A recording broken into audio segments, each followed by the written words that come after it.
Okay, sabaho, everybody. Welcome back to the channel.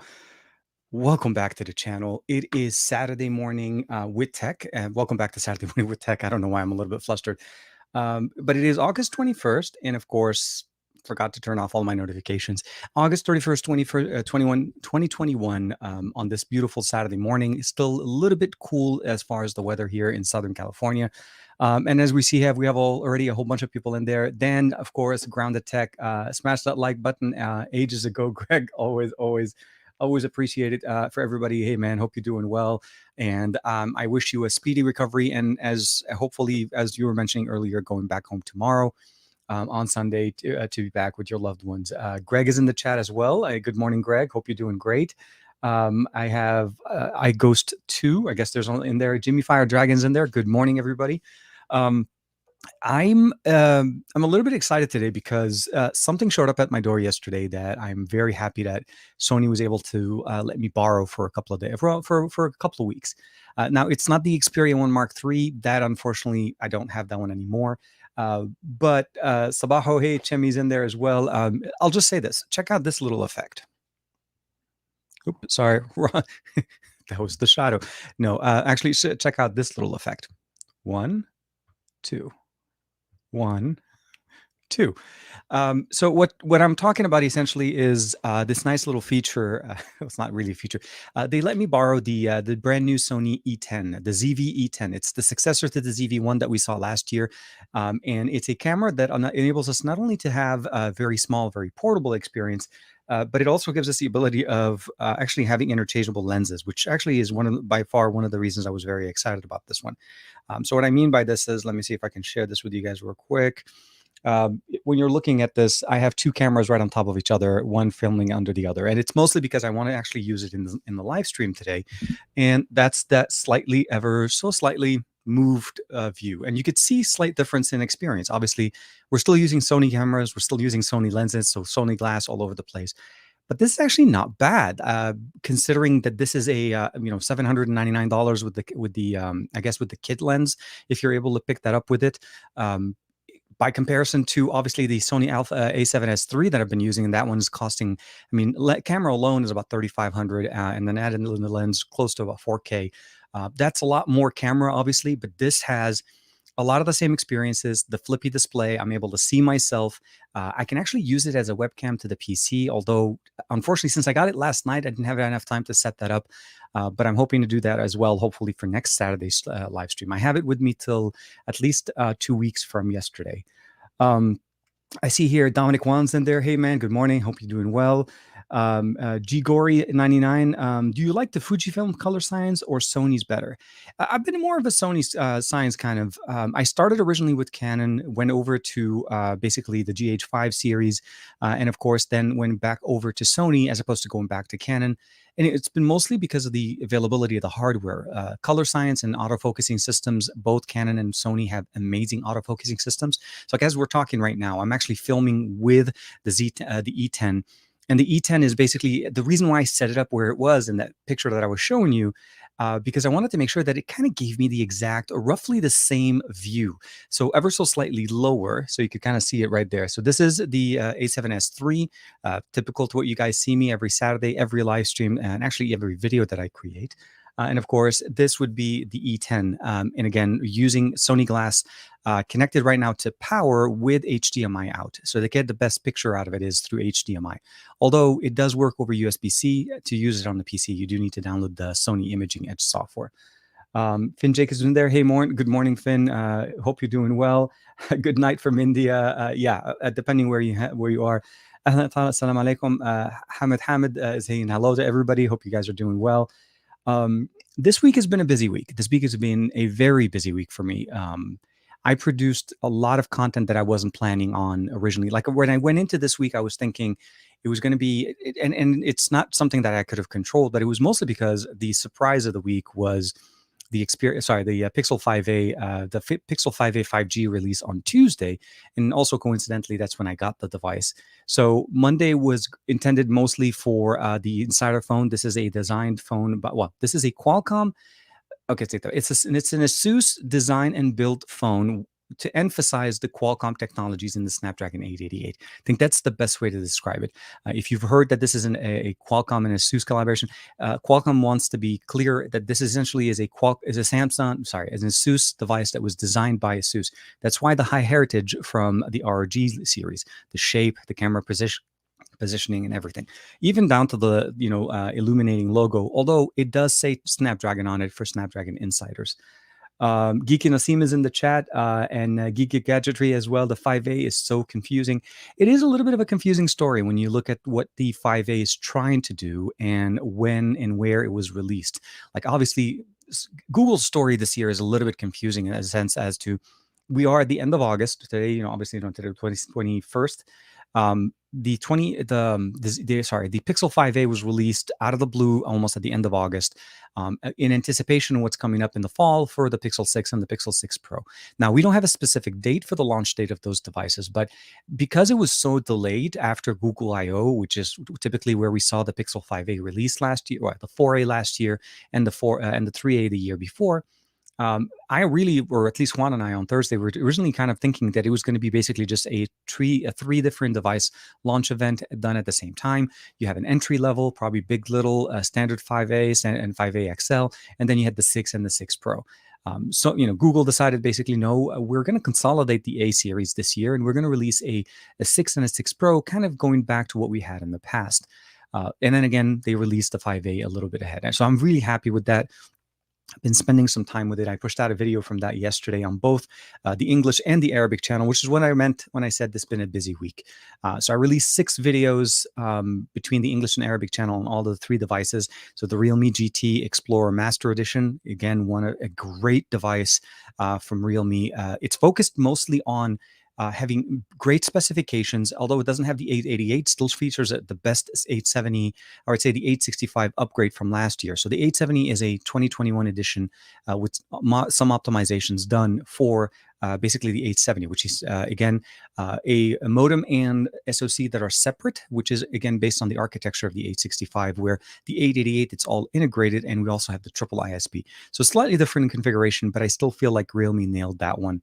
And then, of course, the Snapdragon Insider phone, and then the Pixel 5a. So a lot of things. I totally agree. Mark Hamid, definitely very, very much agree with you on that one. I'm out using the 5G on my to watch, not too bad. Actually, it's not that bad. So Greg did get his hand on a OnePlus 8, and that device actually features 5G and has been getting him some pretty decent connections in Philly, where in the area where he is. Definitely looks really, really nice. PewDiePie. Sorry, hopefully I'm saying that correctly. PewDiePie. Sorry, it is. The white one does look very nice. They did release a couple of editions. One of them actually had, and he's referring to this one. It's actually a matte white finish. It's not a reflective, and it actually has a very nice sheen to it. I had a few people comment on this saying that it kind of looked like a OnePlus 9. At the end of the day, you have to keep in mind, BBK is the overarching company between Realme, Oppo, OnePlus. So at some point or another, I probably would say the designs being seen from one side to the other, with them sharing their R&D departments. It's not unlikely, but I'm happy with the design. I like how it looks. And it does actually handle everything pretty much as you'd expect it. 12 gigs of RAM, 256 gigs of internal storage on the one that I have. And it's kind of priced around $500, which is crazy for what they're asking for. Jimmy Fire Dragon, tech for your needs, absolutely. And that wasn't actually the total number. I actually did 8 videos total, because on Tuesday I did a quick unboxing, kind of like a YouTube Shorts kind of thing for the Pixel 4a 5G. That wasn't really a lot of work, but it was mostly done on mobile. That was the beauty of it. And then on Monday I also posted another video on XDA for the Snapdragon Insider phone. So that's how I kind of culminated the week. So by the end of Friday night, or by the end of the day on Friday, I was pretty much feeling the grind. Let's just say that I felt like I did a lot of work, and I'm glad that a lot of people appreciated it, which is, again, the whole reason we do this, right? We want to be able to share our thoughts and share our opinions, and we do get a chance to talk. Oh, take that back. There's also the live stream on Thursday night with Juan Carlos for the best of our week, of course. Dominic one, I like that one. BBK is like a VW. So, so many brands, but a lot of components are shared. That is actually very true. VW, if you guys don't know, owns a lot of companies and a lot of brands that you probably have. I've never thought that would be actually sold under the same. If I'm not mistaken, Porsche is actually one of those brands as well. Um, Grounded Tech is here. I know about that, but it doesn't affect all devices. And okay, so hold on. See Google. Okay. I think I'm missing a conversation. Hold on. So Dominic Wan said, I'm still using the old Nikon D700. Actually, if I'm not mistaken, one of our best friends here is starting to use a Nikon as his primary camera. Let me see here, Greg, Geekin Nassim. Okay, so here's a question. What's your opinion on the Snapdragon phone for Snapdragon Insiders versus the ROG Phone 5 series? These two are really competitive, but what choice would you go with?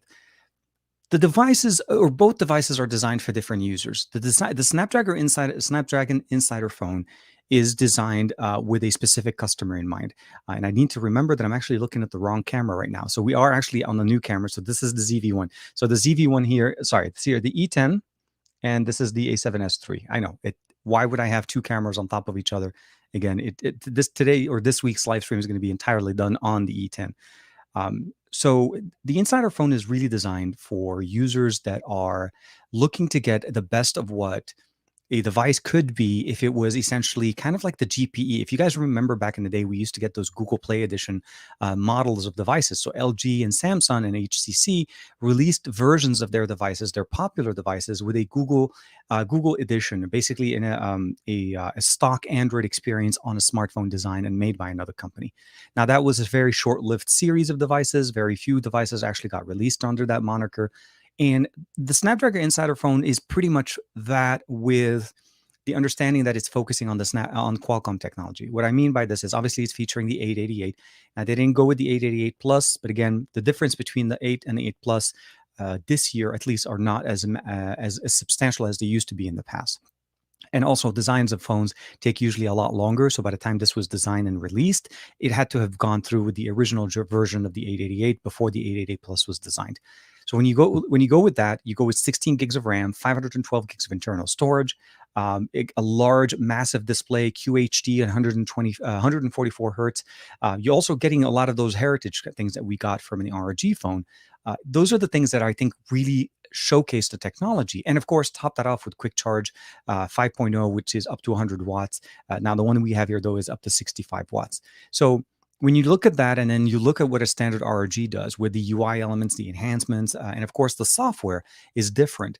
So I think somebody that's looking for more of a gaming experience and really loving what ROG stands for will definitely gravitate towards the ROG Phone 5, the Plus, or even the Ultimate Edition. And they're very much very different in a sense also that the battery on the Insiders is actually a lot less. The ROG Phone 5 runs a 6,000 milliampere battery, where here we're running a 4,000 milliampere battery, substantially lower, but does charge a lot faster. And then, of course, the big focus on Snapdragon sound. We don't have a headphone jack on the ROG phone, on the Insider's phone, where the ROG phone does actually support a DAC on their audio. So there's been a different experience here. This is Qualcomm trying to push technology to the next level when it comes down to audio. So in my kit, and if I can find it, here it is. So in my kit, we also got this. This is the Snapdragon Sound Buds by Master and Dynamics. So these are customized and specifically made earbuds to feature 24-bit 96 kilohertz audio on a true pair of wireless earbuds supported by Snapdragon Sound. So that's really where we want to go into. If you love your ears, if you really want to be able to get that really good audio experience on wireless, I think there's no question. I think Snapdragon Sound is going to be it. Right now, very few devices support that. I think if I'm not mistaken, the Mi 11 Ultra is one of them. And then this would be the other smartphone covered as well. Libya. Oh, Hamid is from Libya. Hey, man, hope you're doing well. Ahlan wa sahlan in Libya. I like the A7. So yeah, so Finn Jacobs, I think, is jumping in with, I like the A7S III camera a little bit more. So let's do this. I'm going to do one more. And if you don't mind, guys, let me know in the comments below. Exciting Electronics. Hey, man, thank you very much for stopping by and always appreciate it. Let me know Hey, from Finland. Good evening. I guess it would be good afternoon. But let me know. Okay, so here, this is the E10, and this is the A7S III. Okay. Now, I'm not going to deny bokeh is obviously a lot stronger on that one. When I jump in here, you're noticing that it's actually doing a much better job and it's not doing that drop. And that's mostly because I left it on automatic. Again, I've had the camera less than literally almost 12 hours. I got it late last night. It was delivered and I unboxed. I opened up the box and it's not actually a boxed experience. Otherwise, I would have done an unboxing. This was a rental. So as you can imagine, Sony lets us borrow those for a couple of days. So I have it for a couple of weeks. But it came with a couple of lenses. So I have the one here. I think it's a 35 to 80. It's a Sony lens. So that's one of the main benefits here. It's the ability of using that. And in theory, I could have switched from that lens or taken that lens that I have on my A7S III and put that on the E10. And that would have given me that look that you guys are appreciating a little bit more here. But of course, like I said, I'm excited for this a lot because of the form factor. It records 4K 30 frames per second. It has the flippy display, which I really like. It's not that folding up like the RX-7 100 Mark, the RX-7 100 Mark 7. I think that's the one I have also. But it also features a lot of good functionality. So we'll see. We have a couple of weeks to spend and have fun with this and do some content. And actually, again, we're producing content with it right now. Is that a kit lens on both? No. So I don't typically. So Dan's asking if I'm using kit lenses. I typically don't go with kit lenses on most of my cameras. If I'm buying a camera, I typically just buy the body, mostly because I have camera lenses already. The one I have on the A7S III is a Tamron. It's not an actual. It's not Sony. I could be wrong. Hold on. Let me double check. Yes, I want to say it's a Tamron. My mistake. When I said Sony glass before, I was mistaken. Yes, it is a Tamron lens on the Sony A7S III, where the E10 is running the Sony glass that I got with the rental, I guess, or I keep saying rental, basically the loaner that I got for the next couple of weeks. The biggest difference is just it's the bigger sensor. Of course, we're talking about a full frame sensor to a very small cropped sensor. So you're looking at it. There's going to be differences. This is intended to be more focus on everything. It's not really meant to have this level of focus. Like you could see me and I'm looking at myself mostly, and then you can see the background. And I feel like it keeps doing that syncing. So hold on, let me see here. No, autofocusing is actually very fast. Let's see here real quick. Boom. Right there, right there. It does have a little bit of seeking. Yes. So here, focus. Not that bad. Not bad at all. I mean, like I said, I kind of like it. It's initial flight, and like I said, mounting it very close to where I did. Where did Google come out with the Pixel 6 and then went back to the Pixel 5a? Okay, so Exciting Electronics is asking, why did Google come out with the Pixel 6 and then come back up to the 5a? So Google teased us with the Pixel 6 and 6 Pro, right? They said that they're coming this fall. They didn't really come out with them necessarily. They confirmed that the design is going to be what everybody's been leaking, and that it's coming this fall, which we always anticipated was when the new Pixel series will be released. The 5a was a little bit of a confusing story because it's been delayed quite a bit.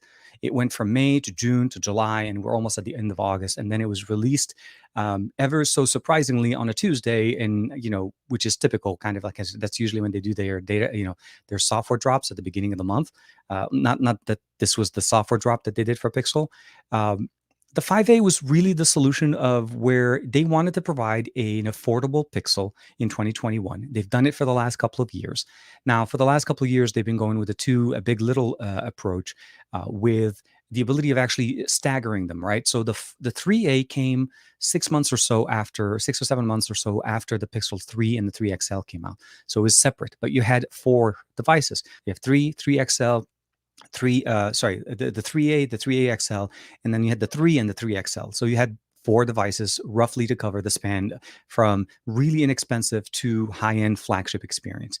The Pixel 4 and 4 XL kind of had the same situation. We had the 4A, and then the 4A 5G came a little bit later at the same time as the Pixel 5 in 2020. So we also had that different situation, but they stuck to the plan, although we didn't go with the flagship experience in 2020. Flip it over to 2021 with the Tensor processor coming up, the new, dubbed Whitechapel SoC from Google in collaboration with Samsung. And it looks like they're basically going in and saying, look, we're going to release a 5A, but we're going to give you literally the best 5A you can get for the money and for the feature set that we've ever introduced. I'm talking about a 6.34-inch display, 1080p, 20:9 aspect ratio, stereo speakers, IP67 water and dust resistance. That again, that's something we had on the Pixel 5 last year. Now it's down to $450 with Google. And then, of course, you get the camera system, the 12, 16, and the 8 camera mechanism, and of course, a computational photography, all of that done at a very reasonable price. And that's going to be for the somebody that's looking for a smartphone that can carry them and does everything that they need to the next level, but not for so much money. So for $450, that's what the 5A 5G is going to be. And I think it's a great offering for anybody looking at it. That doesn't mean it's going to compete with the 6 and the 6 Pro. It doesn't actually run the same processors. This is a Qualcomm based 765G. So this is a mechanism for them to still cover the spectrum. Unfortunately, we're losing one size, which is typically the smaller of all of those. So yeah, for sure. Let me see here. Let me see here. I think there was okay. So Dominic is keep saying the A7 just looks a lot clearer, and one just looks a little bit blurry. Yeah. So I think it's more about. I think I have it on auto mode and right now, and I'm almost tempted to say that it may be just focusing on slightly. No, I mean it does focus. The focus level, I mean, it is very clear. You can actually see it, and it does focus pretty good. But you're right. The lens difference as well as the sensor difference does make for a big difference between the two. I'm not saying they're supposed to be the same. My intention was mostly to show that the difference is not so great, but that you can still pull a very decent experience using an E10, as opposed to having to go all the way to $4,000 to $5,000, depending on what you're trying to do. That's what I was trying to say as well. Also, this is a studio environment. I'm not using the audio from it. I'm using still my own audio interface that I'm running straight to the PC. So there's different things that we can do. But my goal is to actually try to do a little bit more outdoors vloggy style experience with the E10, especially stuff around the, believe it or not, around the Tesla, because I've always wanted to take a very small, more portable experience and something that I can use and put in the car and actually film with it. So my next video on the Tesla will definitely be done entirely with the E10, even as far as the audio as well. So we'll have to see. But I agree with you, Dominic. I think the videos feed from the A7S III, there's definitely a big difference in hardware that pulls from there. Tamron is partially owned by Sony as well, so their lenses are perfectly fine. Yes, I've actually had very, very good successful use from Tamron, and I've used their lenses. Even I think back in the day when I was on, even with Canon, they make lenses for multiple carriers, but it's actually very nice. For the price for the bang for the buck type of experience, I feel like Tamron does a great job. There are still some lenses, unfortunately, I would still probably get straight from Sony, like the G Masters and so on. But I think for a studio experience, the Tamron works very nice. I have my main Sony glass sitting on the A7 III that I use typically for more mobile. Once I go back to start doing travel and stuff like that, I think the A7 III will start getting a little bit more work out of it. And then again, as long as I have the E10.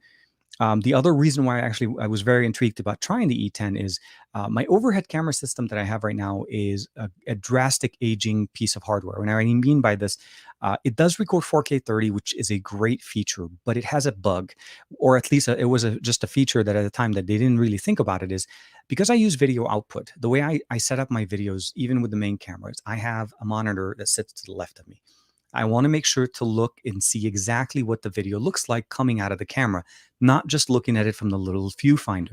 The little viewfinders work great, but they're too tiny and not easy for me to know, especially when we're doing specific product view. So I've been using a Handycam from Sony that's about 6 to 7 years old. I cannot use video out if I want to jump over to 4K. So if I want to fully jump into the 4K 30, which I think I need to be at this point, especially now with the 3080 Ti that I've set up with DaVinci Resolve, there's no reason for render times to be an issue for me, or even editing content on my PC.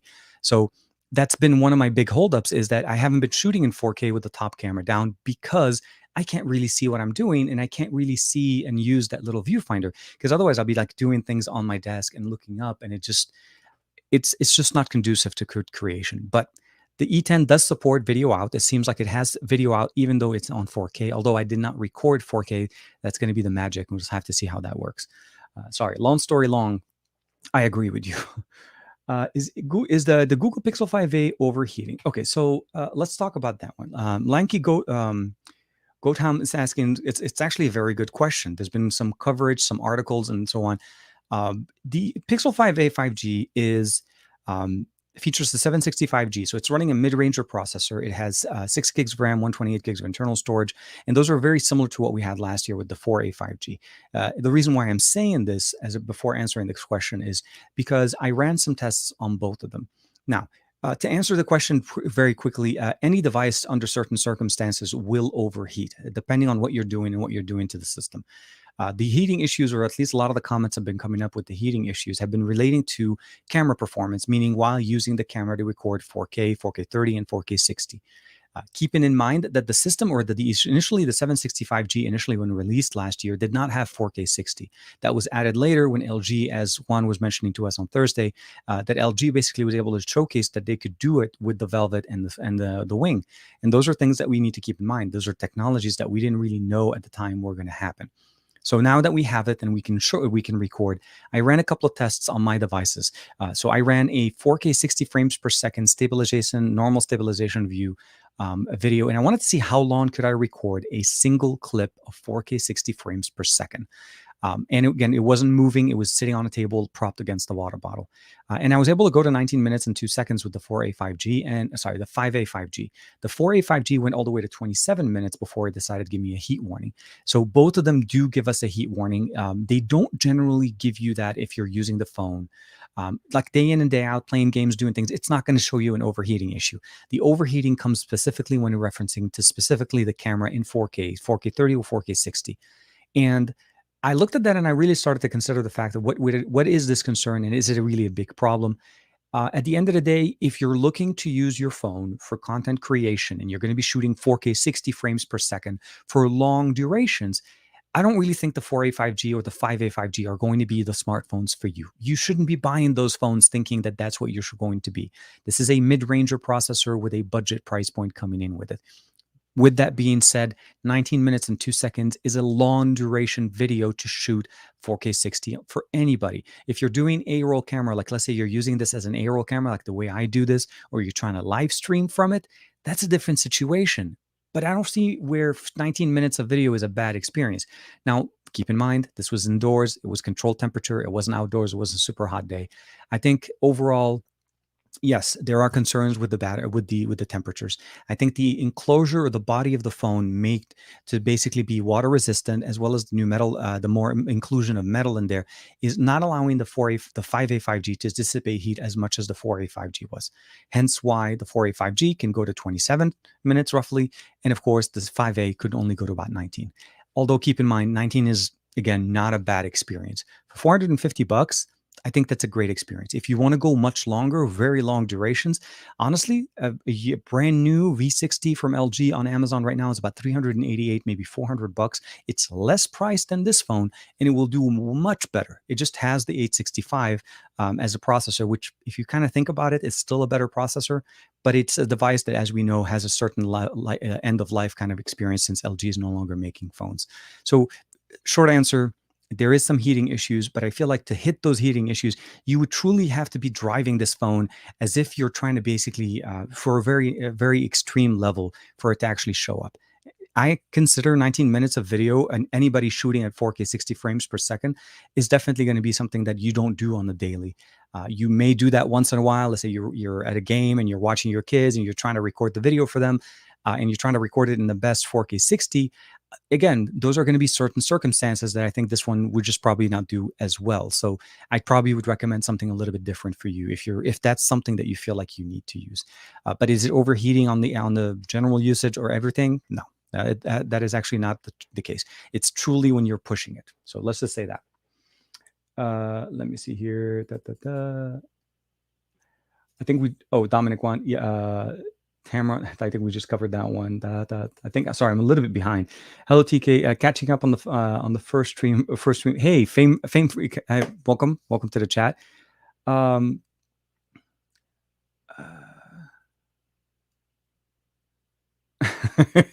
I love it. Haven't had any actual giveaways since the GT, and believe it or not, actually, the last device from the winners on the last one was just re-shipped back. There was some shipping issues with with that winner, and we were finally able to get that device shipped out, or at least Realme finally shipped that out as well. They say, oh yeah, I definitely agree with you. The A7S III, there's no question, it's a superior piece of hardware, but I like the fact that the way it's actually been set up in there as well. There are no active giveaways. Yes, thank you very much, Aditya. Yes, thank you for our moderator, Aditya Nil. Thank you very much for hanging out, and please, yeah, be nice, be cool, and I like the elbow nudge. That was very coy, very much. Really impressed with your answer. Thank you very much. Google, the brand that still doesn't sell here. I think we have to we have to really we have. I think it was related to tax or something. There are a lot of, so let's just say this. One of the biggest thing I feel like right now, it's everybody wants to be able to get access to pixels, and truly, I mean, serious. If you're a fan of auto, and I'm not trying to say that that's obviously the best solution, but it is something that a lot of people appreciate. The ability of picking up a phone, double pressing the power button, and suddenly taking a picture, and knowing that that picture is going to come out great, is a very assuring feeling. And the evolution of the Google Cam that we have on Pixel smartphones have just come so much. The 485G has all of the features we had last year. Now, it is technically missing a sensor, and I do want to apologize on that one. I'm going to go ahead and shut off the notification. I have too many phones sitting on my desk, and I need to make sure that we take out all of the notification sounds just to make sure that life is easy. It is featuring everything that we wanted out of the pixels from before. So for sure, I totally understand with you. Jermaine is, concept creators, one of our favorite friends here. And I'm totally with you. I really wish Pixel was in many, many places. I have the same conversation with a lot of the Arabic videos that I produce with Pixels. They always are asking, when does it come? When can I get it? Or how is it going to be released? And India as well is one of the bigger markets that are trying to get it there as well. Let me see here. Okay, and I thought I turned it off, but apparently no. I turned on everything, I guess. Okay, let's turn on sound. I love notification. Oh, here it is. Yeah. Ding. Okay, we're gonna bring down, and we're gonna put you down now. Greg is in there. I think I'm 11:07. Oh wow. Okay, I'm about 20 minutes late on the comment, and of course it jumped all the way down here.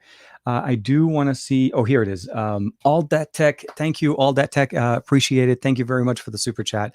I don't know what to say. Thank you very, very much. TK is 100% holding a 5A to the same standard as a flagship is silly. Absolutely, I'm with you. Also, people are having mixed results, as we don't know if it's systemic or not. Okay, you get a lot of phone for $450. So the reality, that's true. I think there was a couple of creators that did have this issue, but on the general, I mean, even with Juan Carlos and myself, when we tested our own versions, because this was sent to quite a few Team Pixel members, so it's not like it was just two people that got it, and those are the two people that had problems. I don't think necessarily it's systemic. I honestly could think that there is a high possibility that one of those two devices, at least, or maybe both, had hardware failure. In the past, when I first started testing out the Sony Xperia 1 Mark III, this is something obviously that I didn't necessarily put out in there because it was a failure or a hardware failure in there. But the first unit that Sony sent me had a lot of heating issues. It was an overheating issue. I could not shoot 4K 60. I could not shoot 4K 20. Anytime I tried using that, within minutes, literally like 2 minutes, the phone gives me a heat warning issue, and it just would not work. Then Sony sent me another unit itself. That my second pair worked perfectly fine. There was no issues, and so I really think, to a certain point, there may be hardware concerns. The other thing I also want to mention is temperature-wise, and obviously shooting in outdoors, there are obviously going to be some elements that are going to warm up and heat up your device. So the situation and everything going on right now, for the most part, seems like it's okay. And I'm hoping that this could be also fixed with a software update, maybe allowing the device to have a little bit higher thermal threshold before giving you that warning. That could also fix the issue and allow us to go as long as we were going with the Pixel 5, with the Pixel 4a from last year. But as you ended that comment right there, you get a lot of phone for $450. And that is true. They went with the right size and all of the features. They literally went with the best that they could give us. And again, kept it for actually $50 less than last year's model, which is what they did last year with the Pixel 4a over the Pixel 3a. So they went for even cheaper on the price point. And again, thank you very much for the super chat, Ben. Exciting. I used the TrackPhone LG Journey. That's actually a very good one as well. Yes, definitely. Do you mind me making you a moderator? Okay, exciting electronics. If you don't mind, please. We kind of had the discussion last week. If you don't mind, this is something that it is. You want to, if you want to discuss some things with some people, please reach out directly to the person offline. It is not the right forum for that type of for that discussion. If you don't mind. Let me jump in here. Ryan B. Oh, here. Ryan B. Have you been giving the buds to? I think they work with the ANC on a plane on a flight. So I haven't had a chance to play with the buds 2. Mine come here in about a couple of days. So as soon as I get those, that'll be one of my first things to actually test out. Overall, the biggest thing that I've seen on the Buds 2 is the form factor. They are much lighter than what we've seen in the past, and it provides us with most of the experiences that you've seen with other Buds from Samsung. The biggest difference, of course, is that this is just the latest generation with the update that we're getting, especially when you're trying to use them to make phone calls and an easy transition from one Samsung device to another. But I'm hoping to be able to, like I said, give some opinions on those very, very shortly. Dan is jumping back. The majority of people I know that would consider the 5A wouldn't even know a 4K 60 is. And that's something to keep in mind. By default, the phone doesn't actually default to that level. It's defaulted to 1080p 30 frames per second, the standard frame rate as the front-facing camera. And it does a great job at that level still. So there's really a lot of things to keep in mind.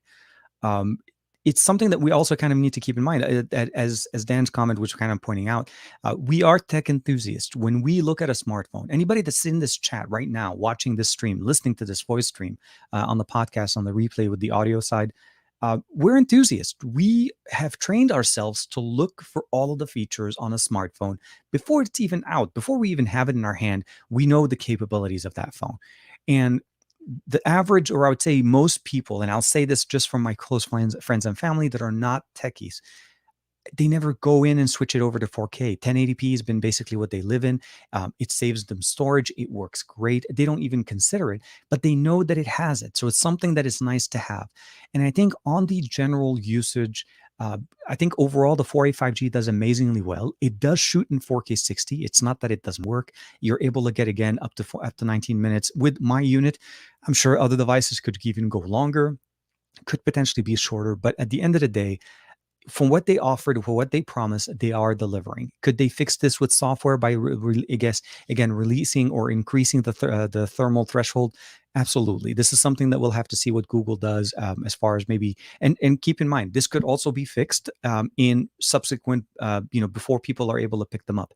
The people that are talking about them right now, we are talking about pre-production units that were sent to us ahead of the public availability of the Pixel 4a. People can pre-order it now, and it's going to start shipping out very soon. So you want to keep that in mind as well. So Google can totally fix this concern and do some software optimization to increase the battery life, the longevity of the video on this. Let me double check here. Okay, good. And so all that tech can definitely connect with exciting electronics. Definitely very good. Let me see here. My opinion on why iPhone has no competition excluding Android. That's actually it's a very interesting question. And I know I say the word interesting all the time. So Apple has their own ecosystem. It's a very much it's an ecosystem, the same way Android is an ecosystem, and Samsung's has tried over the years to create its own ecosystem. We had Windows Phone, we had Symbian Phone, we had other operating systems come up. We have now something similar, kind of like Harmony OS, which is technically still based on Android. But at the end of the day, the competition right now, or at least I think just the process of elimination, if you think about it, what did people decide to buy? What did people put their money in? Android and iOS are the two ecosystems that people are willing to buy devices from. We haven't seen any other competitor that's able to step up to the level of those two ecosystems yet. There's also the mass adoption and, of course, availability. So you have to really consider those two. Can there be third options coming up in the near future? There's been rumors saying that there are some manufacturers or Chinese manufacturers are looking to create other other OSs to run on their devices for as basically like a backup. Harmony was supposed to be that, but then again, it was all released later on that it was based on Android. So at the end of the day, does it really make a difference, or is it just basically a difference, a branch of what with the development that's going on in there? But nothing's wrong with Android or and iOS being competitors. It creates a good market for us. But yeah, I think it would definitely benefit having other OEMs or other operating systems competing there. But it's going to be competing with a big, very solid ecosystems between Android and iOS. Let me see here. I think maybe jumping here. Jimmy Fire Dragon. I think concept Jermaine's coming back to him. Okay, so Finn Jacobs is actually asking a question. Okay, I didn't know you can choose continuous 4K 60 frames per second on a Pixel 5a. I thought there was a 5-minute limit on 4K 60. At least there was one on my 7 Pro. So OnePlus does have a time limit, and that's a little bit different as well. That a lot of people don't talk about as much. 4K 60 truly taxes your system. Okay. It's the same thing as kind of saying that I want to shoot 8K for the longest time. So when we are looking at the technologies and what we're using, there are certain systems that are designed to withstand or even live in an environment that have a lot of heat. I'll say this, and I'll say this very obviously. So both of the cameras that I'm using right now to talk to you guys, I know they're Sony cameras, but both of them have a high temperature warning option in the settings that if you don't monitor, will not last you for a long live stream. Like right now, if I didn't turn that feature off or turn it on to high setting on both those cameras, neither the A7S III or the E10 will allow me to go for the duration of the live stream comfortably. And it would have given me a heat temperature and it would have shut down. I think the first live stream I started using the A7S III, it did actually crash. And not only did it crash, but I had to switch over to the webcam on my PC to finish the live stream because I did not turn on or turn off, or I guess turn on the high level on the temperature sensor. And that's something to keep in mind. You're taxing your system. You are taxing it to an extreme. Now, I understand there's also the conversation or the discussion is like, well, if you offer a feature, you should offer it to work all the time. Otherwise, this is not a right you should not offer the feature. I agree with you. Totally makes sense. Sony's had this conversation set to them many, many times, year over year. And even though they've had limitations on time when you're recording at high frame rate, this is something that we've known and we've come to understand how Sony operates. Now, Sony mitigated that by giving us the option now in the system to allow us to accept that we are going to run it hotter. Now, keep two things in mind. I'm comfortable with it running hotter because A, I'm in the studio. B, I am in an air-conditioned studio right now that enables me to keep the temperature low. So even if the cameras definitely run warmer, they're still being cooled from an external airflow. So those are a couple of things that I want to mention. Being outdoors, and if say I'm sitting in 100 or 90 to 100 degrees temperature with any of those two cameras, I would not run them for this duration in the sun because I'm definitely at that point starting to damage hardware, melting hardware and causing damage into them. So there are things you want to consider when you're using your tech. Use them correctly. I'm not, again, it's not, I'm trying to defend the conversation. There's, again, a conversation on both ends. Just understand what you're trying to get. If you're trying to buy a $450 phone, but drive it like $1,000 phone, expect some hiccups. It's not designed to be a $1,000 phone. Again, it's not running an 888. It's running a 765G, technically a year-old processor. So I think just when you're making statements and say, look, I did reach a certain temperature limit, make sure you put those caveats in the conversation and so that people can make a decision based on their needs. But as Finn was saying, he's like, I didn't even know this was an option. So it's something to keep in mind.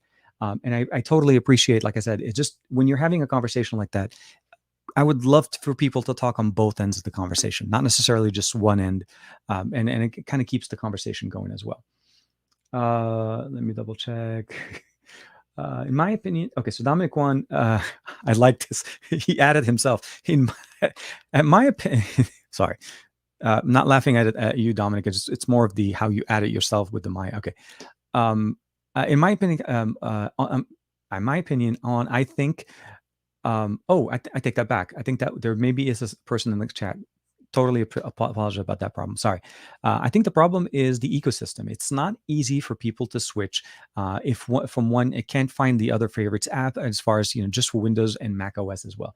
And I think we were talking about why is there no more ecosystem available. And it's a very hard conversation. Somebody that, okay, let's say this.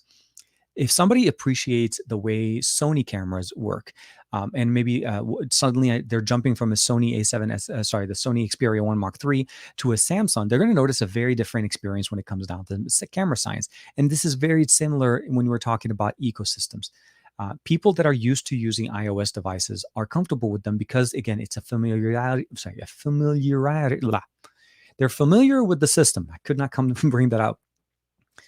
And they go back to what they're comfortable, and they like the way the pictures come out, and everything kind of works out. And Apple is very much um, I would say basically an ecosystem that feeds off of itself. So you get the phone with the watch with the dock, the computer, the home kit.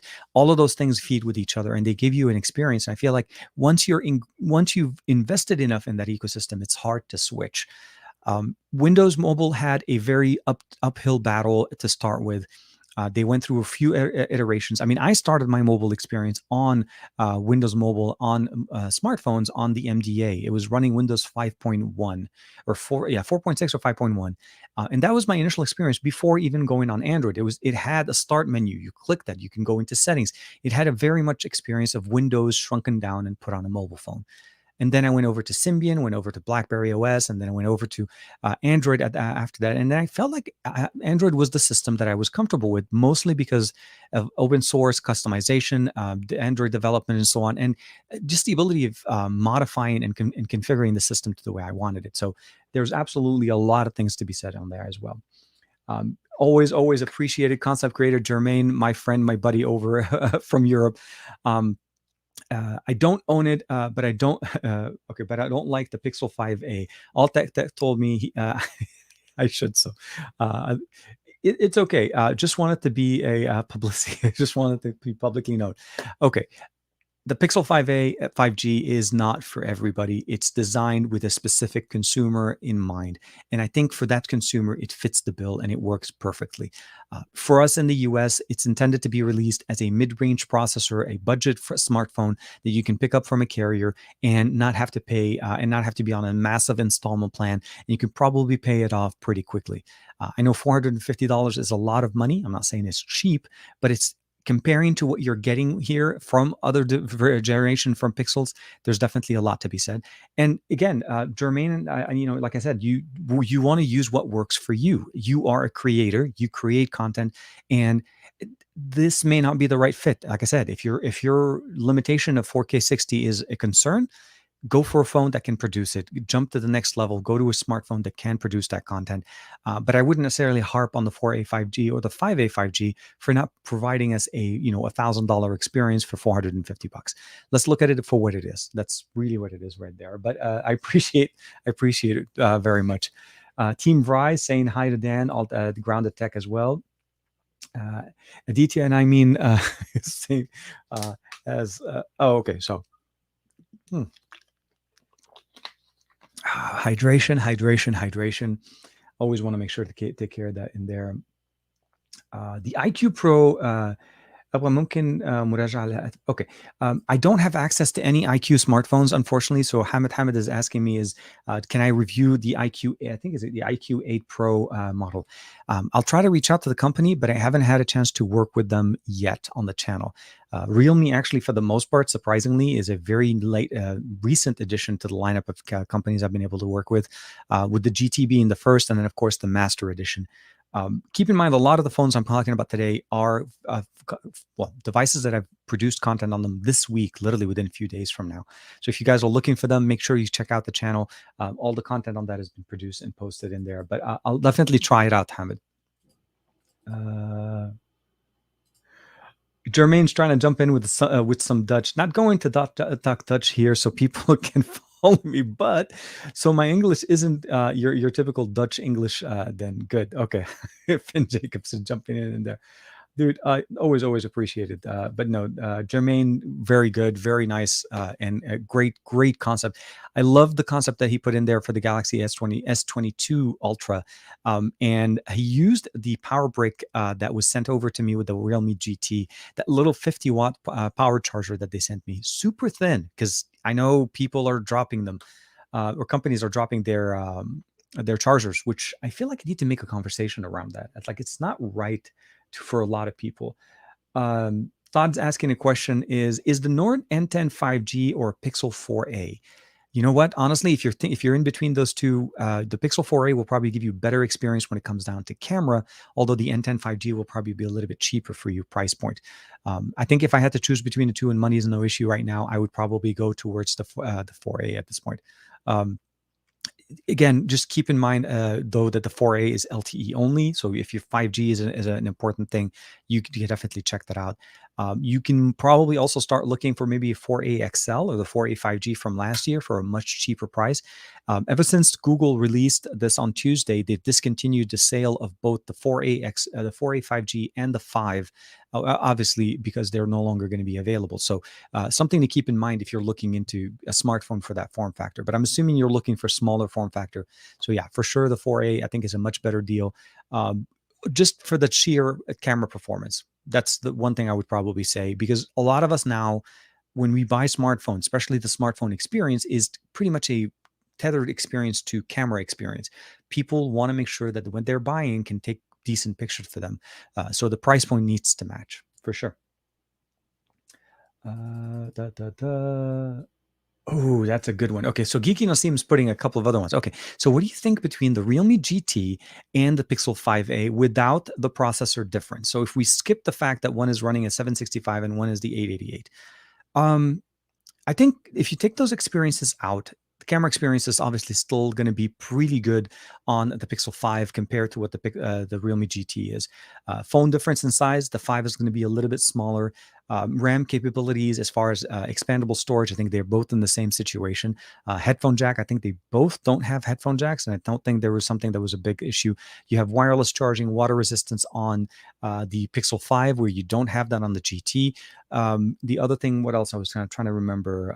The 120 hertz refresh rate is something that is more on what you would appreciate more on the Realme GT as opposed to the Pixel 5. So I'll say this: excluding the excluding the processor conversation, if you're more into content creation and content consumption, I think, well, let's say creation. So if the cameras are a little bit more of a focus for you, I feel like the Pixel 5 will still give you a better experience. The Realme GT can provide us a slightly better experience on camera. And I know we said the processor doesn't matter, but it's still more of a camera capability based on the current version of the GT. You're able to shoot much higher frame rate with it, if I'm not mistaken, with 8K. But if that's not an issue, then I would say gaming, more media consumption, I would jump over on the Realme GT. Camera experience, and of course updates, and of course just getting latest Google experience, I would say the Pixel 5 for sure. Oops, I think I jumped it on. TK, what do you think about Jimmy Fire Dragon? Sorry, concept. Here it is. Okay, so Calvin Loy, hope I'm saying that correctly. Assuming both the 4A 5G and the 5A are the same price, which one would you recommend? If we had to go with them, the 4A 5G and the 5A. Now, the 4A 5G and the 5A are roughly about the same price. So the difference between them is basically $50, but for all intents and purposes, they're very much the same. I would still go with the 5A, not because of the price concern, but because you get a 4680 milliampere battery, a much bigger, almost 1000 milliampere more, but 800. Actually, I take that back. It was 38 to the 46. So we're talking about 800 more milliampere, which could help definitely with the same processor. So you're just getting more battery. You're also getting a slightly bigger display. You're getting the IP68, the IP67 water and dust resistance. So there's no question for me, if price is not an issue, the 5A is a better phone. And it is, for all intents and purposes, an upgrade from what you got last year. I think the IP rating for once is a big benefit here. Remember, guys, this still has a headphone jack. So with the headphone jack, you're still getting a much better experience as well. Hopefully that answered that question, Calvin. And let me see here. Do you think Google will return? Hamid, do you think Google will go back to using Huawei? I think in the current situation, until something gets worked out and maybe some time has passed, I think that collaboration, unfortunately, will not likely happen for some time. The last time they used them was during the Nexus phase, and that was a while back. And then since then, there hasn't been a collaboration on any of the Pixels before the ban and all of that stuff that happened with Huawei. So I think overall the experience, for the most part, yeah, I think Google now fully vested in becoming their own SoC manufacturers and their own device maker. There's not going to be much where they're going to be working with, hopefully, as much with other parties. Seems like Samsung's pretty much the one company that they're working with right now, not only on their Android Wear or on the Wear 3.0, but also on their on the new, the new SoC, the Whitechapel SoC. Let me see here. Oops. Yes, hydrate. Dude. I totally. It's one of those. I forget. I get excited with the conversations because they're so dynamic, and it's definitely very, very nice. So let's jump in there real quick. Jimmy Fire Dragon had a quick question for us as well. What do you think about Google confirming that they will be removing the charger in the box with the Pixel 6 and 6 Pro, so that the 5A was officially the last device to include a charger? It's an 18-watt charger from Google. This is something that's been bothering me as time goes on, and as we check out more devices and we're seeing more devices. Don't get me wrong, the headphone jack was obviously also another issue that I dealt with, but at the end of the day, we also still have now devices. Again, insert Xperia device in here. Hey, ROG conversation still in there as well. I think the charger in the box it's more of a usability function, right? It's the headphone jack is an extra feature because you get to listen to music with it, but some companies have basically gone the route of including USB-C charger, headphones, so you're not necessarily missing out on that. Taking the charger out of the box, out of $1,000 plus smartphone, and I'm not talking about Google right now specifically, but I'm just saying in general, Samsung, Apple, and all of this started with Apple, and and using the conversation of we're trying to be more ecologically friendly, we're trying to be more eco-friendly. um, I take the conversation, and I totally agree with the fact that we need to be more responsible for our ecological waste, especially e-waste. And the fact of the matter is, I am not going to deny the fact that I have a lot of chargers, but I am not your average user. I have access, and thankfully I'm able to basically check out a lot of devices, and I typically will have chargers around. But you have to keep in mind, a person that's buying a brand new Pixel 6 and Pixel 6 Pro, depending on whatever charging technology they're going to be used, is probably not going to be something based on heritage technology, meaning they're not going to be using what came with the Pixel 4a 5G. They're not going to be using what came with the Pixel 5, the Pixel 4 XL. It's probably going to be a new charger. And Samsung's doing the exact same situation. Samsung took out their chargers from their expensive. The Fold and the Flip do not come with chargers. The Galaxy S21 Ultra did not come with a charger. It pretty much is a box with a phone in it. It's a problem of usability. You're giving me, or you're selling me, a phone that I have to buy a charger from you separately. You're using the excuse of saying that you're doing this for the ecosystem. But the reality of the matter is, unless you've been doing this for some time, where your current technology charger has been in boxes for many years and have been a big loyal fan of, let's say, Samsung/Apple or whatever, I'm not going to have that charger. The new charger that comes with the new iPhones is a USB-C charger. Most people that have all of these extra chargers are not USB-C chargers because that wasn't a thing. iPad users had that. Samsung is exactly in the same situation. Now, they did use the same tech from last year, but they dropped the speed of the charging port to 25 watt. It's something that really kind of irks me that Realme can include a charger in the box. Oppo, OnePlus, insert any other manufacturers. They are including chargers in the box. Now, if you want to be more, I would say, basically mindful of the ecological impact of having chargers in there, I totally agree that you should have the option of not including it. Meaning, Xiaomi did this when they first released the Mi 11 at the beginning of the year. In China, they'd included the option, or at least, and when you were buying the phone, you had the ability of selecting a model of the phone with and or without the charger. That was something you as a buyer, and there was no extra charge to include the charger. That's something that we should have and should give people the opportunity to do so. I think, yes, it creates an extra SKU because now they're having to carry boxes that include and one that don't. You could just have chargers available as part of a combo, meaning still have that extra box, but for people that don't want it, don't include it. Or do exactly what Jermaine did with the concept. use slimmer chargers, things that can still fit in the box so you can fit more phones in shipping containers, as opposed to having to basically lose space because of the charger in the box. And I feel like it's really, that's where the conversation.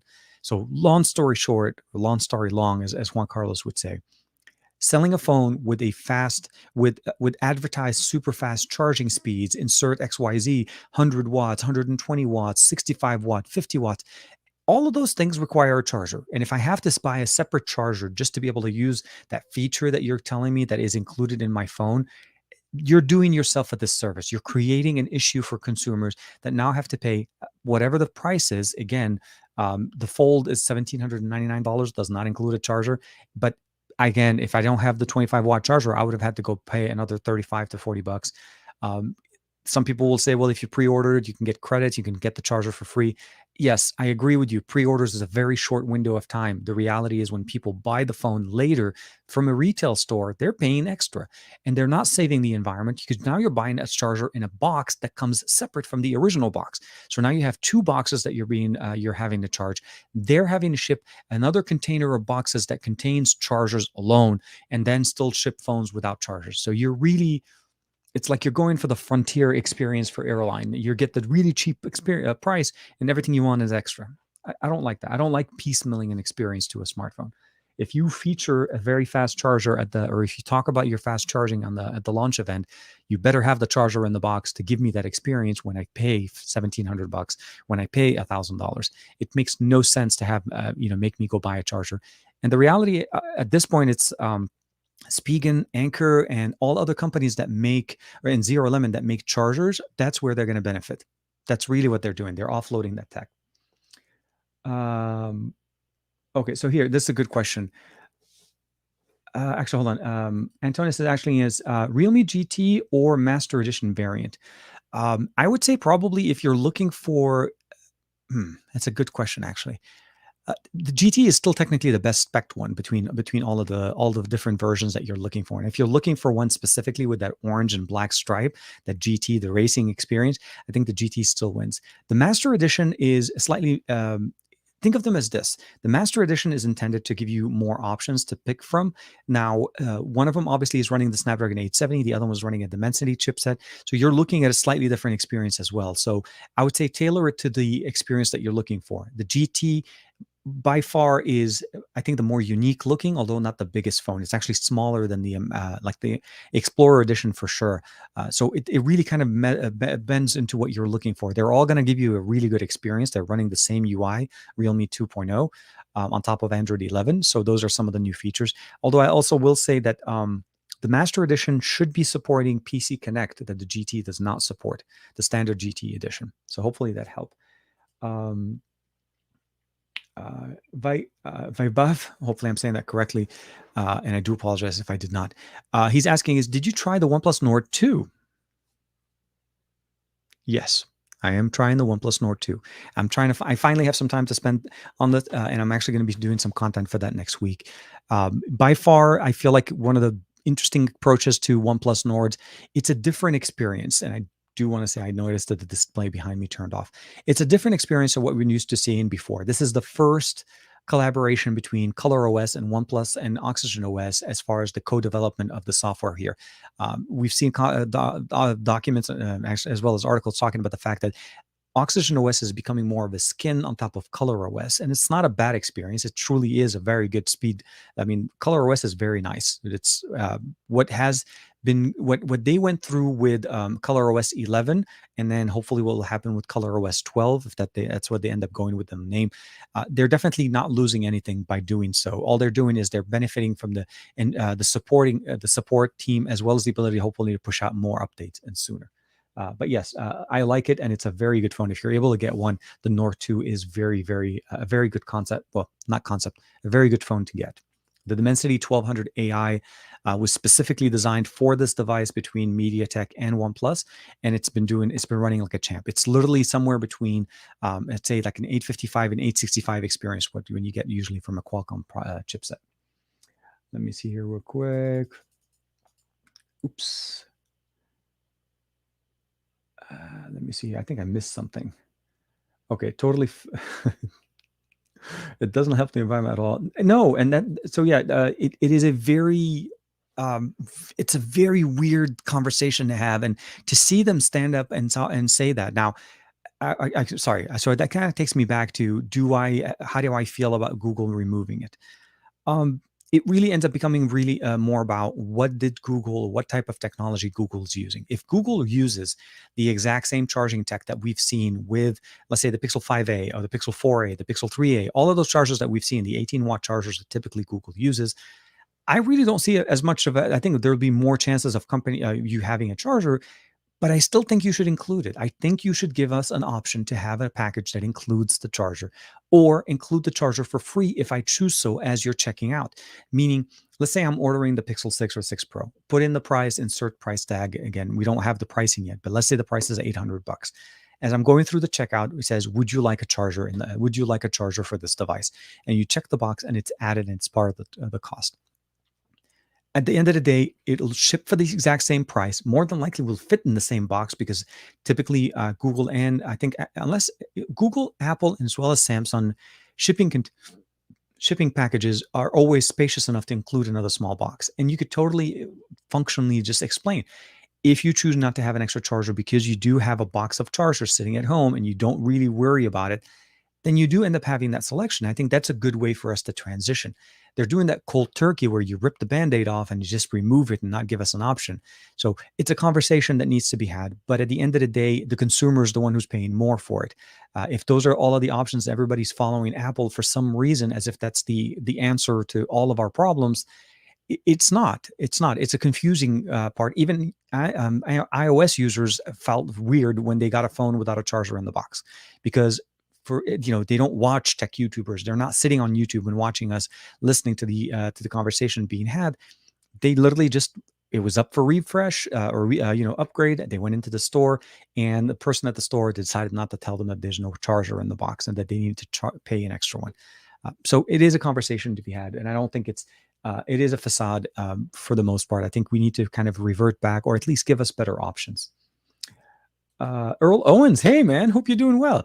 Samsung laptops, TVs, refrigerators, washers, dryers all come with a plug. Where where it is the economical savings there, guys? Seriously, my Tesla. I realize it's super expensive. It's not exactly a cheap experience, but even the Tesla comes with a home charger. And that's included. It's inside of the car. It's a slow charger. I can't call it a fast charger, but it is a charger that if I ever do need to charge my car at home, it does add up to 5 miles an hour.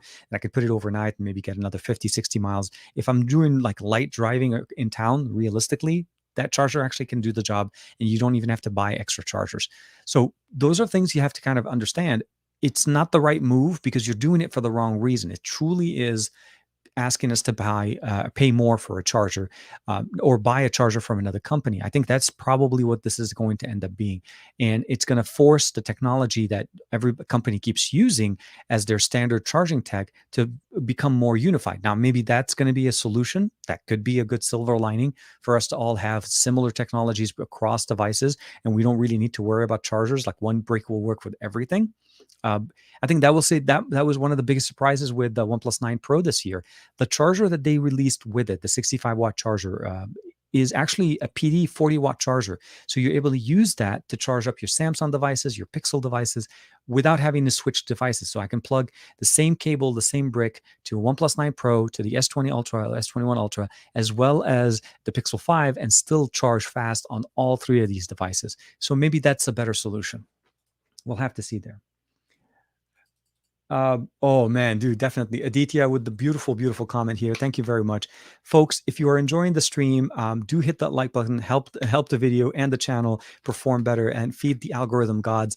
Not that I want to copy Philip DeFranco, but yes, hit that like button, smash that bell so that you can feed the algorithm gods and get it. Hopefully, get the coverage that we're hoping to get, and reach more people, of course, and grow our family here on the channel.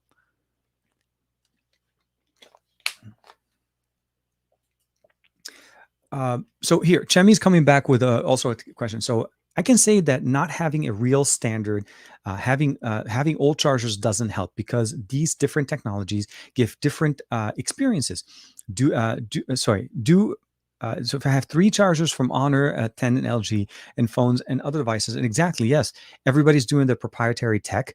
But I think Apple's original argument was you probably have an iPhone charger at home that you could use.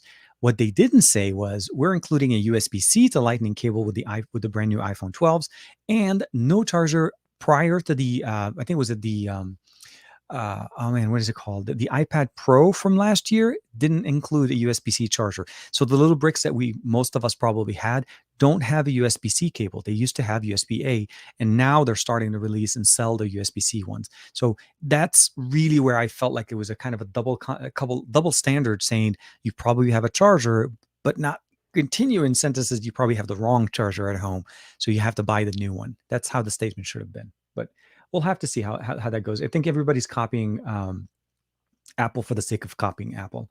It's not the right page to copy from the book. Let's just say that. Um, yeah. So here, Jimmy Fire Dragon. Some of the concept, some of the information going on is they're moving from 18 watts to 33 watts. So pretty much nobody has a charger from Google that supports the 33 watt. Now, if they stick to PD, so power delivery type of tech, it pretty much means that the charger that I have right now for my OnePlus 9 Pro will work exactly the same, and it'll charge it at the 33 watts. But it's something to keep that in mind. Again, it's just fundamental issue. You're selling me a device that runs on battery power, right? You're giving me the cable for it, but you're not giving me the brick. It I don't know how you're able to make that conversation sound like you're benefiting the environment when I'm still going to have to go buy that charger separately. And now I'm paying for shipping separately. I'm paying for a box that now is excluded from there. So extra material, manufacturing, production, all of the things that need to go to produce a separate container for that little charger are being taxed for something that wasn't included originally. And that's really where the conversation kind of gets me. How is that reducing our carbon footprint? How is that helping the economy, the ecology? Economy obviously is making money, they're selling them. But yeah, for sure. Let me hear. About the new cable. Okay, oops, did I hit the wrong one? I think that was Finn Jacobs. So here, Finn, I'll jump into you real quick after that. Jermaine says on the comment about the new cable. In my store, I have to keep saying this. People are annoyed, and I stated I'll keep selling those brick because of it, of course. And you sell the phone with with the charger, by the way. Yes, that's how you're supposed to.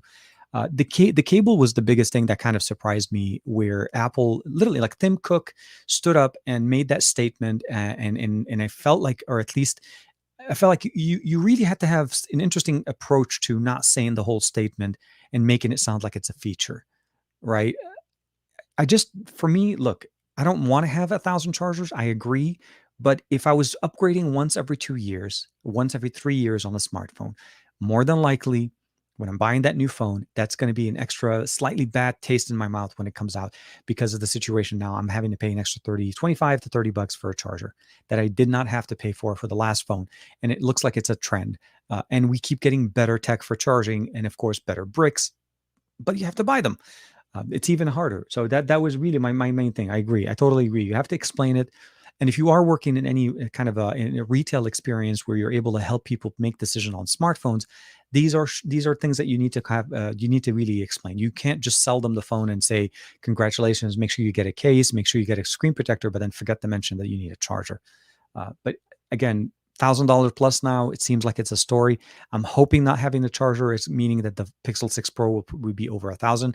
I'm really hoping Google keeps it between the $700 to $900 experience for the 6 and the 6 Pro, because I feel like the 4A 5G or the 5A 5G is at the right price point, about five. So $699 for the 6 and maybe $799 to $899 for the Pro. That still could be a very good story for Google, especially with the Tensor chipset, the brand new SoC, and they're hopefully going to deliver on the 5 years worth of updates on that one. Finn Jacobs was jumping in. Even if it's one standard charging technology in the industry, I think OnePlus slash Oppo slash Realme's charging technology is the best, both wired and wireless. I think for absolutely, Asus learned from them finally when they did the battery on the brand new ROG Phone 5s, where they went with the split technology. I think we've been enjoying. I'll say this personally. The Find X3 Pro, the OnePlus 9 Pro, both go literally from 0 to 100% in about 32 to 33 minutes.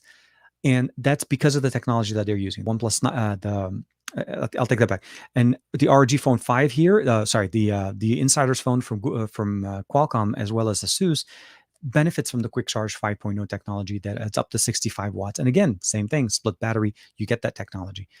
And they have approached it in a very pragmatic process. You're charging two smaller batteries at a very fast pace, but you're not really taxing the system the same way. And it makes it so that it is very nice to have. And if you are talking about wireless, again, 50 watts on the 9 Pro, 30 watts on the Find X3 Pro, those are things that now become more reliable. You're out, you're about, you charge your phone when you need it, and you go and you just do the job.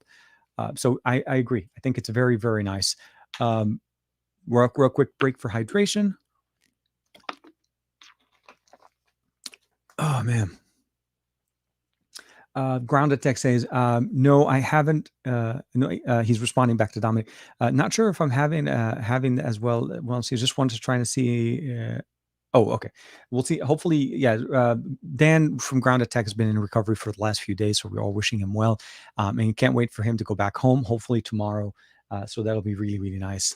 Ankit's asking a quick question. Which one should we choose between the Realme GT, the Snapdragon 888, and the GT Explorer Edition with the Snapdragon 870 if we want a decent camera and decent processor? Will the Snapdragon 870 be enough for all the work? Absolutely. There is a fundamental difference between the 870 and the 888, and I do agree having that third ISP for the camera processor, the image processing system. The ISPs are going to be big factors, but I don't think that it's going to be big enough for us to notice the difference between the 888 and the 870. 5G connectivity on both of them are going to be very good. You're probably going to get better thermals on the 870 than it is on the 888, as the 888 runs typically a little bit hotter. Refresh rate, display technology, all of that is pretty much the same. Battery charging technology is very similar, so you're not really missing out a lot between the two. I would say this. If you're going with a smartphone, you're wanting to pick between one or the other. The 870 and the 888 are going to give you very similar experience. They were released very close to each other. They're giving you a slightly different experience. One going with a 50 megapixel sensor as opposed to the 64 megapixel sensor. Images and Realme UI science is going to be very similar. They're using the same camera app. They're going to be updated very similarly. I really don't think that there's going to be a big difference. You could also use the Pocket, if I'm not mistaken. The GT kind of, at least for us, seemed like it was selling for a little bit less than the Realme Explorer Master Edition. But then you get some of those extra benefits there. I think the cameras are very decent on both. So it's a hard sell to say one over the other. I think you really have to make a decision as to do you want a larger display, all the bells and whistles of the 870, or do you want to go with a slightly smaller display with the 888, but you're still very pretty, for the most part, getting a similar experience. Again, remember, this is a Realme GT, so the experience still has a coarse message. It's just certain limitations where you're going to be able to get better slightly with the 888 because it's the fastest processor, but it's not noticeable. Daily usage, camera experience, for the most part, you're not going to notice. I think you're going to be happy with both. Hopefully that makes sense. Let me jump in real quick, Dan. Dang it did it again. Let me see here. Where are my concept creators? Dan, it's very good indeed, Jermaine. Okay, for good. Grounded Tech, Concept, Finn, definitely dynamic. Definitely Dominic. Sorry, hold on, going in there, and of course we have Finn Jacobs as well in there. So yeah, for the biggest thing, I think when we were looking at it, actually there was another thing that I wanted to ask people and wanted to actually just talk about it specifically. I'm starting to see more wireless buds feature. So one thing to say this, sorry, wireless buds as in general are getting better. That's just the fact. The Snapdragon sound here that we're looking at feature, again, 24-bit, 96 kilohertz audio. That is something that we typically don't get from wireless buds. Obviously, you have to have the right music library and connection to service to be able to obviously get that type of experience. You're not going to get it with any kind of buds. That's one thing that I really appreciate what Snapdragon Sound is doing. It's moving our audio experience to the future. But there's one thing that I'm still a little bit kind of like this. I feel like there's two camps of wireless buds. There are wireless buds that feature touch sensitive experiences. So you tap, double tap, triple tap, swipe, and do all of that good stuff. Pixel Buds last year had the swipe to be able to change volume rocker. You had the ability of using some swipe gestures with Samsung Buds and so on. But then there are another camp. These buds feature, although they're very nice, they feature a button. So hopefully, let me see if I can get you guys right there. That little button. Okay, wow, that is actually really good focusing, guys. Look at this. So here, there's a button configuration here on the Master Dynamic buds from the one that come with the ROG Phone 5. Keep in mind when people look at the price point of the $1,400 or $1,500 for the Insider smartphone, you're getting a $350 pair of earbuds included in that package. It's not that you're buying the fast charger or you're buying the headphones separately. You're getting 16 gigs of internal of RAM, 512 gigs of internal storage, great cameras, and a really nice pair of earbuds that come in the package is entirety, and that's where it gets into 15. So a lot of people were like, well, the phone's 1500. Well, yes, but the phone also comes with a lot of nice perks in the box. What I was trying to shoot for is I'd like to hear from you guys. Let me know what you guys think realistically. Do you prefer touch sensitive earbuds? And I'm talking about wireless earbuds, or do you prefer the clicky, the button functionality? And I'm starting to see more of them. The Amazfit did the exact same thing. Great buds, but they actually have, let me see if I can get this right here. So you see it right there. There's like a little button on the side. You have to actually click the button to get the gestures to go. So you end up having to grab it from the stem, click it, and do the pressure there, as opposed to doing the taps. So do you prefer clicks or do you prefer taps more on your true wireless buds? And I'd love to know what you guys hear there, or what you guys think about those as well. Videos, I think the 5A, sorry, let me jump one step back. Yes, for the money, the Pixel 5A is a great phone and it offers a lot of great stuff. I'm with you. Concept creators. So Jermaine says I prefer wired. Wired does that. So yes, obviously wired. It's one of those solutions. I'm not trying to compare wired to wireless. Wired will always be better. There's no question that there's with the improvements of the Snapdragon sound is just trying to get us closer to what wired does. A quad DAC supported or a DAC supported headphone jack on any smartphone will beat a wireless experience hands down. But I'm trying to say basically to a certain point, I think we've all at some point or another, now that wireless or true wireless earbuds are available so readily, from what you've used and what you've had in the past, have you had the experience with both the either button configuration where you actually have to click a button on the earpiece, or do you prefer touch? Okay, so Dan says, I still haven't tried a set of earbuds, hoping to try them follow in the next year. Good to know. Altet Tech says, I still prefer touch. I actually kind of, I'm a little bit more, I have my personal preference with them as well. Aditya said, buttons all the way, TK. The tactile feedback is much more satisfying. And that's one thing to keep in mind. You're right. You have much more of a tactile feeling knowing exactly how many clicks did you do, as opposed to, did I tap on the right spot multiple times? And that's something that we've seen in the past. So I thank you very much, Aditya, on that one as well. I hate, I'm with you. I'm with you, sir. Let me see here. I think I jumped too many times. Chemi says touch. Ahmed says touch as well. Dominic One, concept creators, me too. I think, let me double check here. I hate treating my head like a bobbit.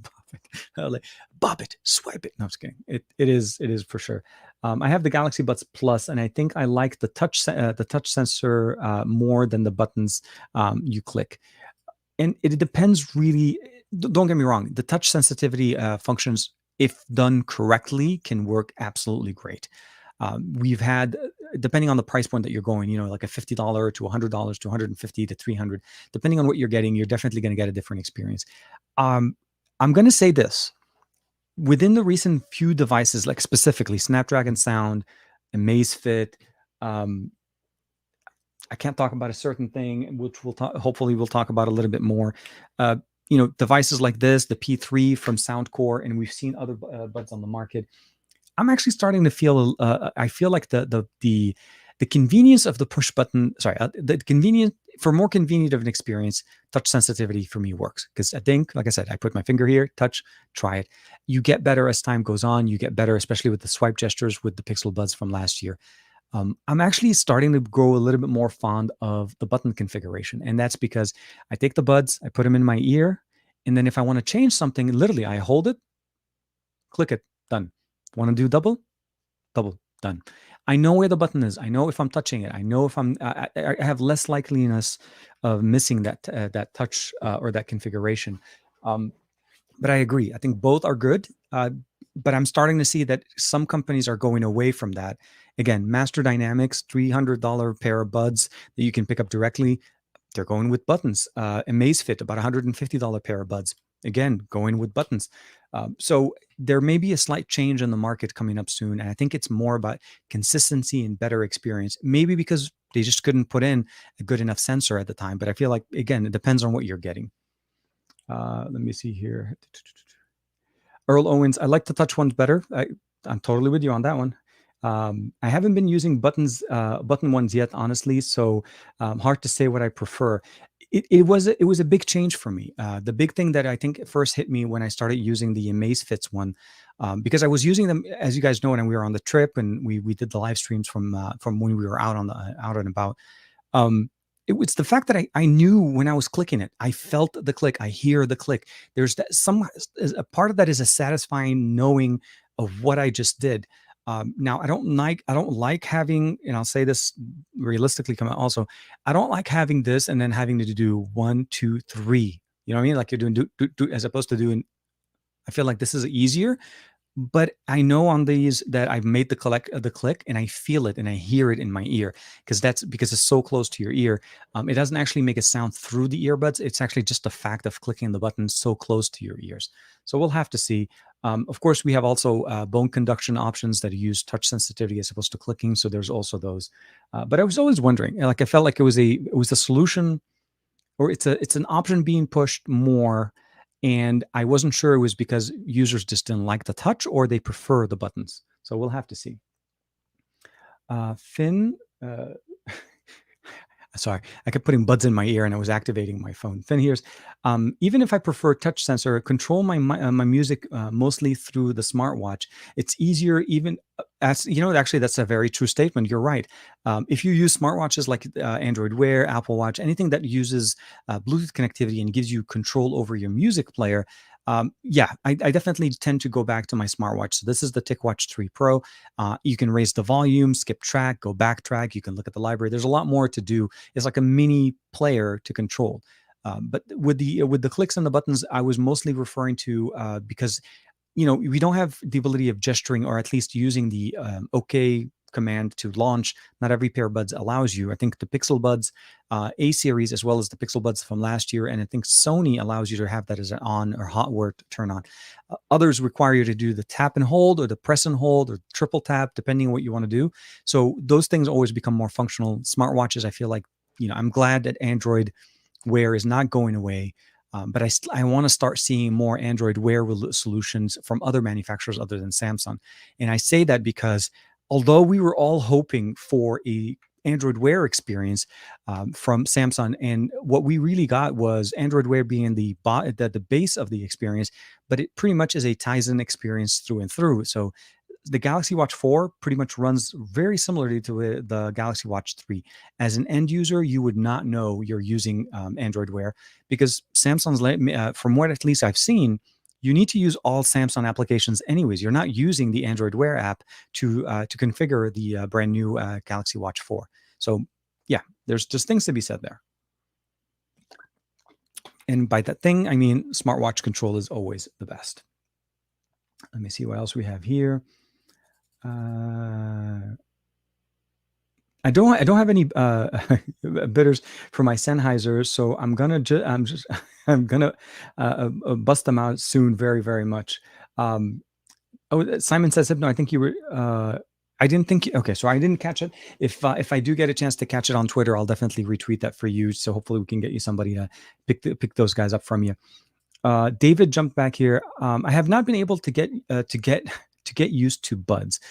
They just feel like they are going to fall out of my ears, and the sound quality isn't as good as earbud or headphones at this point. I agree. Audio quality, there's no question. A Helm Bolt will definitely, with a decent pair of earbuds, wired earbuds, are definitely going to be better than anything else that you can potentially even get when it comes to wireless. I'll say that in-ear experiences or in-ear technology when it comes to true wireless is facing a certain problem. The problem is most manufacturers release or sell you a wireless earbuds with three tips, right? You have the standard, the small, and then the large. Uh, but believe it or not, not everybody can actually use those steps, even though that these are the more common, the more popular options. So there is still some challenges. Wireless earbuds or wireless headphones, I feel like do perform a little bit better. Like the Q35s from Soundcore, they were great sounding headphones. They're based on Bluetooth, but you still had that over the ear. You had the nice noise isolation, and you had really good audio coming out at the end. And you enjoyed it a lot more from there. So hopefully that makes sense. I'm with you on that one. The Momentum True Wireless 2, for sure. Yes, definitely. Previous comment, Aditya, uh, Chif, Chifi makes many Bluetooth adapters as well. They do, there are options that you're able to use where you plug in an adapter through a 3.5 millimeter headphone jack and convert that over to Bluetooth. But there's still some fidelity concerns, especially where the audio source is coming. So for sure. I have them on Facebook Marketplace. Part of me wants to keep them as well, as I got them for half price. Yeah, for sure. But I would probably I don't know if you have it on. Just do me a favor and hit me up on Twitter. If you just posted there, I'll definitely give you a reshare there for sure. Um, NJ saying, "Hey, how you doing? Hope you're doing well." So with that being said, I think we're kind of reaching that certain magic moment, I would say. So this is the time where probably, if you guys haven't seen that yet, we'd like to go ahead and do the TKception. This is something that we do on the live stream that is a somewhat of a unique visual effect, but the point is obviously it helps us to kind of recap what's been going on and what we talked about on the stream. So first and foremost, I'll say that for right now, having the ability of jumping between both the E10 and the A7S III, although I still think the A7S III performs much better hardware, and I think it has a big factor. The fact is that we're losing much better glass on it, is definitely a big factor there. Video out and for an hour and a half consistently running on the E10, no problem at all. I'm running power on via USB-C, and then of course using the micro HDMI, Sony's micro HDMI cable to get video out, and it seems like it's a champ. It truly is a champ. So if you're thinking about starting and you want to use something, just keep in mind this is very much what you could expect in a controlled environment, obviously. So this could definitely change outside. But with that being said, please drop me those TKception comments as you're seeing right there. Geeky Nassim kicked us off on the right path. But this week has been an interesting week. It was a very busy week from production, a lot of content coming up. We're hitting a lot of maybe a second wave of 2021 with devices, and we're starting to see more phones coming in. I'm hoping to focus a little bit more also on content. I have a surprise video coming up on Monday for you guys that talks about something that we covered during this live stream today. So that's one of the reasons why I kind of brought up the subjects today as we were covering them. But with that being said, I want to say thank you very much to everybody for hanging out with us. The Pixel 4a 5G, an amazing device for $450 that will definitely meet and exceed your expectations if you're looking for a budget smartphone in 2021. The Realme GT Master Explorer Edition, again, although it's not running the 888, I still feel like it's a very compelling offering from Realme, an approach to smartphones using the best of what we got in 2020 with the updated version for 2021 and providing us great experiences, great camera experiences, a solid performer when it comes down to overall. Just again, the 870 is no slouch. And then rounding us off at the end, the Snapdragon Insider smartphone. Now, I didn't do a full deep dive camera experience on this. There's an update that Qualcomm mentioned to me, and they said that that's going to be coming up closer to public release, meaning by the time people are able to actually start getting their units, that software update is going to be pushed. That's going to actually improve the camera experience much better. So I held off on my camera experience on that so that I will share that with you guys, hopefully when that comes up in beginning of September. And of course, some updates, of course, on the Snapdragon Sound that I'd love to be able to cover for you guys. The E10, we'll definitely put some more content on that and maybe do some impression video on it next week with a full review in about a couple of weeks after that. But I'm so far, seriously, for the small size that this thing is offering, it really makes for a compelling story saying that, if you want to go for something like this as opposed to the RX-7 100, because I don't think those are being made as much as far as I know. I don't think there's any new ones. But let's go ahead and switch over to our TKception. Let me go ahead and bring it over on this side. Let me see here. I think I want to say Geeky Nassim got us. Yep. The Geeky Nassim got us first. So we're going to go share. We're going to go screen, and we're going to go boom. And Now, yeah, right there. Thank you very much to Geek and Asim. Appreciate it, everybody. Hashtag TKception. Simon says Hypno, as always. Thank you very much. Team Pixel. Rest in peace, OnlyFans. I didn't even want to touch that one with a 10-foot pole. Yeah, the conversation there is definitely very interesting going on and developing, of course. Aditya, as always. Dominic One, thank you very much. Chemi Torres, TK, TK mi amigo, gracias, canal. TKception, TK Bay, Dan, Grounded Tech, welcome back. Can't wait to see you back on just kicking it and having fun and playing video games. Remember, Battleground, you and I, we're going to definitely play some games. And Mr. Benedict, Mr. Aditya Neil, the Benedict Cumberbatch of our channel, the big man, the moderator, TKception, TKR Bay, Super Saiyan Bay, as always, Goku for the win. TK triple camera setup, it pretty much. And of course, TK Tesla Bay. I've been working on a video for accessories on the Tesla for some time. I installed a swivel display, so now my display in the Tesla swivels to me as well as the passenger. So we have a much more personal and better experience on that. So I can't wait to share with you guys how that works. Earl Owens, TKception, TK Pixel, and of course the Pixel 5a 5G. Bringing power bricks back. That's what we need to do. We need to bring those and make sure to include those. Finn Jacobs, thank you very much. TKception, Sabajo. Simon says Hypno. TK got the Snapdragon Insider. For sure. It actually is a very nice phone. From a personal experience in using it for the last couple of weeks, I couldn't share with anybody that I had it with me. I took it with me on my trip to San Francisco and when we were in Oakland, and honestly, it was a pleasure shooting 8K. I was seriously wanting to shoot 8K everything. I didn't even want to touch the 4K at that point, but it was a lot of fun for sure. Geek and Asim jumping back with another one, of course, TK Pixel Bay, TKception, and everybody in there. And so I with that being said, I do want to say again, thank you to everybody for taking time of your day and spending it with us here on a Saturday morning with tech episode. Chemi Torres, of course, as always, thank you very much. Rafael, thank you. Do you use Linux for your live stream shows at all? No, this is running on a Windows laptop's PC. So I'm using my Concept D laptop, which is a creator laptop, to power this entire thing. There isn't really a much that you can't do on Linux as far as being able to host the live stream. It just that just happened to be the hardware that I started doing it about a year ago or over a year ago, and it's been pretty solid. It runs Windows and it does the job just exactly as it should be. So thank you to Simon Says Hypno, Aditya, Dominic, Anjay. Thank you very much.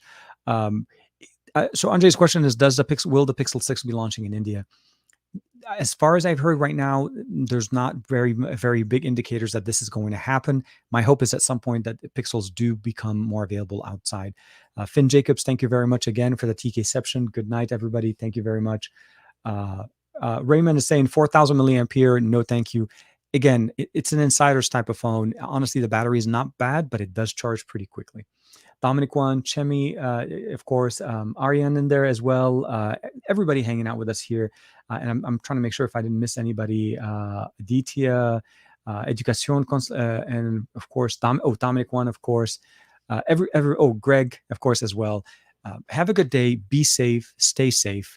I'll catch you guys also in the comments on Monday morning with the SGGQA and of course another episode of the best of our week. It's going to be a busy day. It's going to be a busy week, but I think we're all going to love it. Take care. Be safe. Connect with your friends and family, and I'll see you next week on another Saturday Morning with Tech. Take care, everybody.